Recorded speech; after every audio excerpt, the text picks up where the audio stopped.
देख देख तू नेहा, तेरे कारण इस मोहल्ले में हम लोगों का जीना मुश्किल हो गया। 25 साल से रह रहे यहाँ, वो भी इज्जत के साथ। लेकिन माँ अब नहीं रह सकते ना।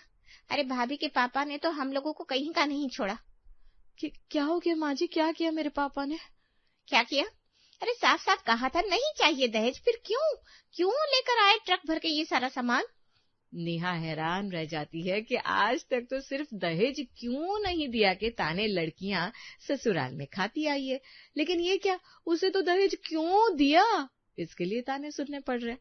रोहन थके कदमों से घर में दाखिल हुआ, चेहरे पर परेशानी साफ झलक रही थी। रोहन, तुम इतनी जल्दी कैसे आ गए? अभी तो ऑफिस का टाइम है।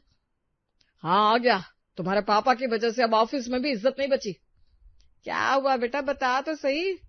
क्या बताऊं माँ, आज सुबह जब मैं ऑफिस पहुंचा तो सब लोग नई कार देखकर तालियां बजाने लगे। तो इसमें बुरा क्या है भैया? अरे बुरा ये है कि मैनेजर साहब ने सबके सामने बोला, अरे वाह रोहन, दहेज में क्या क्या मिला बताओ? Car, fridge, LED. अपनी कमाई से तो साइकिल भी नहीं खरीद पाते थे ना। फिर मैंने कुछ नहीं कहा था पापा को। अरे पर तुम्हारे पापा ने तो कर दिया ना कमाल। मैंने साफ मना किया था, पूरे ऑफिस में मजाक बन गया हूँ। दहेज खोर रोहन, ये नाम मिल गया है मुझे। देख लिया तूने नेहा, तेरी वजह से मेरे बेटे की नौकरी भी खतरे में आ गई। रोहन निराश होकर अपने कमरे की तरफ बढ़ गया। नेहा वहीं खड़ी सिसकने लगी। अचानक बाहर से शोर सुनाई दिया। नेहा दरवाजे पर गई तो देखा पड़ोस की शर्मा आंटी रो रही थी। अरे बहन जल्दी आओ, मेरे पति को कुछ हो गया, सीने में दर्द हो रहा है। रोहन जल्दी बाहर आओ, शर्मा अंकल को कुछ हो गया है। क्या हुआ आंटी? बेटा प्लीज मुझे अस्पताल छोड़ दो, ऑटो नहीं मिल रहा, तुम्हारी कार है ना? हाँ आंटी, चलिए मैं चाबी लेकर आता हूँ। रोहन ने झटपट कार निकाली और शर्मा अंकल को सहारा देकर बिठाया। तेजी से अस्पताल की तरफ निकल गया। आधे घंटे बाद घर के बाहर कुछ पड़ोसन औरतें जमा हो गई थी।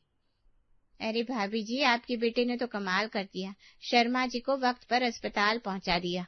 हाँ बहन, भगवान का शुक्र है। अरे वाह, लेकिन ये कार तो दहेज में मिली है ना? बड़ा दिखावा करते हो तुम लोग। पहले साफ कहा था नहीं चाहिए दहेज, फिर ट्रक भरकर सामान ले आए। हाँ, हमने भी देखा था शादी वाले दिन कितना सामान आया था, और अब बेचारी बहू को ताने देते हो। अरे नहीं बहन, वो तो। अरे छोड़ो भाभी, आज तो तुम्हारे बेटे की दहेज वाली कार ही काम आई ना, वरना शर्मा जी का क्या होता। सही कहा, दहेज बुरा है पर जरूरत के वक्त यही काम आता है। सास चुपचाप अंदर चली गई। उसके चेहरे पर शर्मिंदगी साफ दिख रही थी। शाम को सास किचन में नेहा के पास आई। चेहरे पर गुस्सा साफ झलक रहा था। सुन नेहा, आज से तू इस घर में रहना चाहती है तो मेरे हिसाब से रहना पड़ेगा। जी माँ जी, कोई गलती हो गई क्या? गलती? अरे तेरी पूरी जिंदगी ही गलती है। आज पड़ोसनों ने क्या क्या सुनाया मुझे। तुम्हारे बेटे ने दहेज लिया, दिखावा करते हो, 25 साल की इज्जत मिट्टी में मिला दी तूने। लेकिन माँ जी, मैंने कुछ नहीं कहा था पापा को। चुप, बिल्कुल चुप। अब रोज ये ताने सुनने पड़ेंगे मुझे, तो क्यों ना सुनाऊं मैं तुझे ही। तू ही जिम्मेदार है सबके लिए। बिल्कुल सही कहा माँ, दहेज की मांगी वाली बहू अब रोज काम करेगी घर में। सुबह 5 बजे उठना, रात को 12 बजे तक। हाँ, और अब से तू बाहर नहीं निकलेगी, ना मायके जाएगी, क्योंकि तेरी वजह से हमारा नाम खराब हो रहा है, समझी? नेहा सर झुकाए चुपचाप खड़ी थी। उसकी आंखों से आंसू टपक रहे थे। अगले दिन दोपहर को रोहन की बुआ घर आई, साथ में एक लड़के की फोटो लेकर। अरे भाभी बड़ी खुशखबरी लेकर आई हूँ। क्या बात है जीजी, बैठो ना। अरे प्रिया बेटा इधर आ, तेरे लिए बहुत अच्छा रिश्ता आया है, देख फोटो। बुआ ये क्या कर रही हो?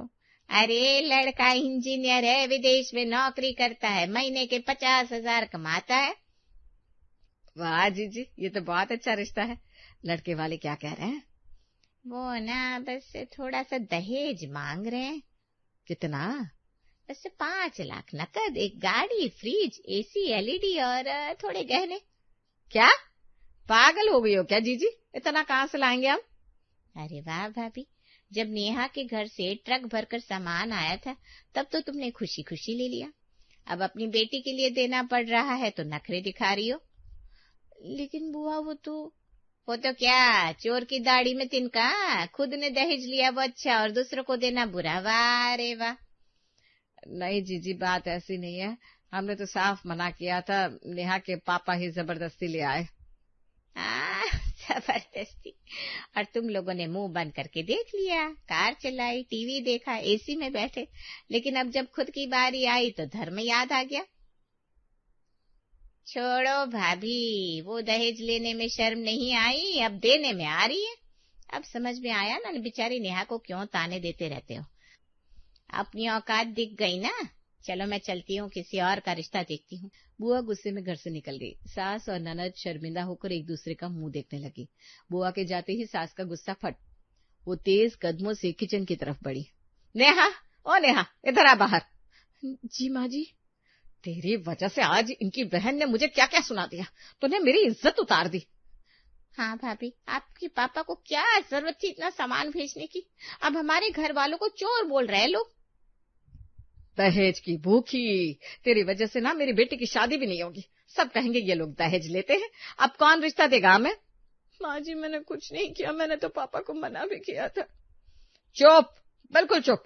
अगर एक शब्द भी बोला ना तो तेरे मायके वालों को फोन करके बुलाऊंगी और सबके सामने बेइज्जत करूंगी। माँ सही कह रही है। अब रोज काम करो चुपचाप। और हाँ, मुझे चाय बना कर दो जल्दी से। नेहा सिसकते हुए वापस किचन में चली गई। सास गुस्से में हॉल में बैठ गई। शाम को ननद नई स्मार्ट वॉशिंग मशीन चलाने की कोशिश कर रही थी। ये क्या भला है, कोई बटन ही नहीं दिख रहा। टच स्क्रीन लगी है इसमें। अरे दे मुझे, मैं चलाती हूँ। नेहा, नेहा इधर आ। जी माँ जी। ये मशीन चला, समझ में नहीं आ रहा कैसे चलती है। माँ जी इसमें पहले ना कपड़े के टाइप को सिलेक्ट करना पड़ता है, फिर तापमान और फिर स्टार्ट, और फिर मशीन चालू हो गई। देखा माँ, सिर्फ भाभी ही चला पाती है। जानबूझकर ऐसा सामान भेजा है जो हम चला ही ना पाए। थोड़ी देर बाद, ये रिमोट काम ही नहीं कर रहा है, मैं न्यूज लगाना चाहता हूँ। नेहा, ये टीवी लगा दे। ओके गूगल, न्यूज चैनल चलाओ, और टीवी चालू हो जाता है। क्या बोला है ये, बोलने से चलता है, हमें तो पता ही नहीं है। अगली सुबह, ये अवन कैसे चालू होता है, कोई बटन ही नहीं है इसमें। भाभी आओ जरा। देखो इसे ना फोन से चलाना पड़ता है, पहले ऐप डाउनलोड करो। तेरे बाप ने ना जानबूझकर ऐसा सामान दिया है जो सिर्फ तू ही चला सके, ताकि हम तुझसे काम करवाए। चालाक हो तुम लोग। हाँ माँ, भाभी के बिना तो कुछ भी नहीं चल सकता इस घर में। ये सब ना साजिश है। नहीं माँ जी, मैं सिखा दूंगी आप सबको। अरे चुप, तू सिखाएगी हमें, बढ़िया आई टेक्नोलॉजी वाली। जा जाकर काम कर अपना। नेहा चुपचाप वापस किचन में चली गई। रविवार को रोहन के मामा अपनी पत्नी और बेटे अमन के साथ घर आए। अरे बहन कहाँ हो, देखो कौन आया है। अरे भैया, आइए आइए, कब आए आप लोग। अभी अभी। अरे ये तो बड़ी शानदार कार खड़ी है बाहर, किसकी है। वो रोहन की है। अरे वाह रोहन भैया, कब खरीदी। मैंने तो सुना था आप साइकिल से ऑफिस जाते थे। हाँ, वो दहेज में मिली है। ओहो, दहेज में, अच्छा अच्छा, तो ये बात है। अरे भाभी, कितना सामान आया होगा शादी में। बस थोड़ा बहुत। अरे ये तो स्मार्ट टीवी है 55 इंच का, और ये एसी, अरे ये तो लेटेस्ट माइक्रोवेव है। वाह भैया, पूरा घर ही बदल गया। अरे रोहन बेटा, बड़े भाग्यशाली हो तुम। मेरे अमन को तो शादी में बस 50,000 मिले थे, वो भी बड़ी मुश्किल से। हाँ पापा, मैं तो अपनी मेहनत की कमाई से सब खरीदता हूँ। महीने के 80,000 कमाता हूँ, खुद की गाड़ी ली, खुद का फ्लैट लिया। देखा बहन, मेरा बेटा कितना काबिल है, सब कुछ अपनी कमाई से, दहेज पर निर्भर नहीं रहता। मामा जी, मैं भी कमाता हूँ, मेरी सैलरी 45,000 है। 45? अरे अमन तो 80 कमाता है, और वो भी अपने दम पर। तुम्हें तो दहेज की गाड़ी चाहिए, दहेज का टीवी चाहिए, दहेज का सब कुछ चाहिए। पापा सही कह रहे भैया, मैंने तो अपनी बीवी से साफ कह दिया था, मुझे कुछ नहीं चाहिए। आज भी मैं गर्व से कह सकता हूँ, मेरे घर का हर सामान मेरी कमाई से खरीदा है। अरे बहू, तुम्हारे पापा ने तो बड़ी मेहरबानी कर दी, वरना तुम्हारे पति की तो औकात ही नहीं थी इतना सामान खरीदने की। सास चुपचाप बैठी रही, शर्मिंदा। अरे बहन, मैं तो यही कहूंगा, जो दहेज लेता है ना, वो अपने पैरों पर कभी खड़ा नहीं हो पाता, हमेशा दूसरों पर निर्भर रहता है। रोहन गुस्से में अपने कमरे में चला गया। नेहा रसोई में खड़ी सब सुन रही थी और चुपचाप आंसू पोंछ रही थी। महीने के आखिर में रोहन बिजली का बिल देखकर चौंक गया। माँ, ये बिल देखो, 6,500 रुपये। पहले तो सिर्फ 1,200 आता था, हे भगवान, इतना? ये तो बहुत ज्यादा है। माँ, ये सब नेहा भाभी की वजह से। पूरा दिन एसी चलाती है, वॉशिंग मशीन, माइक्रोवेव, सब कुछ इलेक्ट्रिक है। देख, तेरे सामान की वजह से बिजली का बिल 6 गुना हो गया। अब बता कौन भरेगा ये? माँ जी, मैं तो बस जरूरत भर ही चलाती हूँ। जरूरत? पूरा दिन एसी, टीवी, फ्रिज सब चलता रहता है। मेरी तनख्वाह तो बिल भरने में ही खत्म हो जाएगी। अगले दिन शाम को। माँ, गाड़ी में पेट्रोल खत्म हो गया। 3000 रुपए का भरवाना पड़ा। पिछले हफ्ते ही तो भरवाया था। क्या? इतनी जल्दी? साइकिल में तो कुछ खर्चा ही नहीं था। भैया, अब तो महीने का 8-9 हजार तो सिर्फ पेट्रोल में चला जाएगा। हाँ, और गाड़ी का इंश्योरेंस भी आने वाला है, 15,000। फिर सर्विसिंग 10,000। तो फिर घर का खर्चा कैसे चलेगा? वही तो, पहले 45,000 में आराम से चल जाता था, अब तो 50,000 भी कम पड़ रहे हैं। सब ना इनके पापा की देन है। गाड़ी दे दी, लेकिन चलाने का खर्चा कौन देगा, वो थोड़ी ना बताया। नेहा, अब से एसी बंद रहेगा, सिर्फ रात को 2 घंटे चलेगा, समझी? और वॉशिंग मशीन हफ्ते में 2 बार ही चलेगी। और मैं गाड़ी सिर्फ जरूरी काम के लिए ही निकालूंगा। ऑफिस के लिए वापस साइकिल से जाना पड़ेगा। नेहा चुपचाप सुनती रही। उसकी समझ में नहीं आ रहा था कि ये सब उसकी गलती कैसे है। महीने की 10वीं तारीख को रोहन ऑफिस के अकाउंट्स डिपार्टमेंट में खड़ा था। सर, मुझे 10,000 एडवांस चाहिए, बहुत जरूरी है। रोहन, ये तीसरी बार है इस महीने, पिछले एडवांस अभी कटी नहीं है। सर प्लीज, घर में इमरजेंसी है, अगले महीने काट लेना सैलरी से। ठीक है, लेकिन अब और नहीं। कैंटीन में लंच के समय। यार, रोहन रोज एडवांस लेता है, सुना है घर का खर्चा नहीं चल रहा। अरे भाई, गाड़ी रखने की औकात नहीं थी तो ली क्यों? शो ऑफ करने के लिए। दहेज में मिली गाड़ी है, मेंटेन करने का खर्चा थोड़ी ना दिया ससुर ने। सही कहा, बाहर से देखो तो लगता है बड़ा अमीर है, अंदर से जेब खाली है। अरे रोहन, तुम यहाँ हो? मैंने सोचा तुम तो अपनी शानदार कार में बैठे होंगे। रोहन ने सब सुन लिया, चुपचाप खाना छोड़कर बाहर निकल गया। शाम को घर आकर, नेहा, नेहा कहाँ हो तुम? जी क्या हुआ? क्या हुआ? आज ऑफिस में क्या क्या सुनना पड़ा जानती हो? सब कह रहे हैं मैं शो ऑफ करता हूँ, गाड़ी रखने की औकात नहीं है फिर भी चलाता हूँ। क्या बात है बेटा, इतना गुस्सा क्यों है? गुस्सा क्यों? माँ, आज तीसरी बार एडवांस लेनी पड़ी। पूरा ऑफिस हंस रहा है मुझ पर, कह रहे हैं दहेज लेने की क्या जरूरत थी जब संभाल नहीं सकते। देखा भाभी, आपके पापा ने क्या हाल कर दिया भैया का। सुनो नेहा, अब बस, या तो तुम ये सारी समस्या ठीक करो या फिर क्या? या फिर मैं तुम्हें छोड़ दूंगा, तुम्हें वापस तुम्हारे मायके भेज दूंगा। मैं ये जिल्लत और नहीं सह सकता। लेकिन मैं क्या करूं? मैंने तो कुछ मांगा ही नहीं था। मुझे नहीं पता, तुम कुछ करो, अपने बाप से पैसे मांगो या फिर कोई नौकरी ढूंढो, बस मुझे इस परेशानी से निकालो। हाँ नेहा, तू ही तो जिम्मेदार है, अब तू ही निकाल कुछ उपाय। भाभी, अब आपको ही सोचना पड़ेगा। भैया की नौकरी चली गई तो? मैं तुम्हें 1 हफ्ते का टाइम देता हूँ नेहा, या तो कुछ करो वरना पैक करके अपने घर चली जाना। मैं ये रिश्ता नहीं रख सकता। नेहा वही फर्श पर बैठ गई और फूट फूट कर रोने लगी। सास और ननद उसे देखती रही, लेकिन किसी ने उसे सांत्वना नहीं दी। मैंने क्या गुनाह किया था? सिर्फ शादी की थी और अब मेरी गलती है सब कुछ। अगले दिन नेहा ने रोते हुए अपने पापा को फोन किया। पापा, मुझे घर आना है, प्लीज आप आ जाइए। क्या हुआ बेटा, सब ठीक तो है? नहीं पापा, यहाँ कोई मुझसे बात नहीं करता, सब मुझे ही दोष देते हैं। रोहन कह रहे हैं कि मुझे छोड़ देंगे पापा।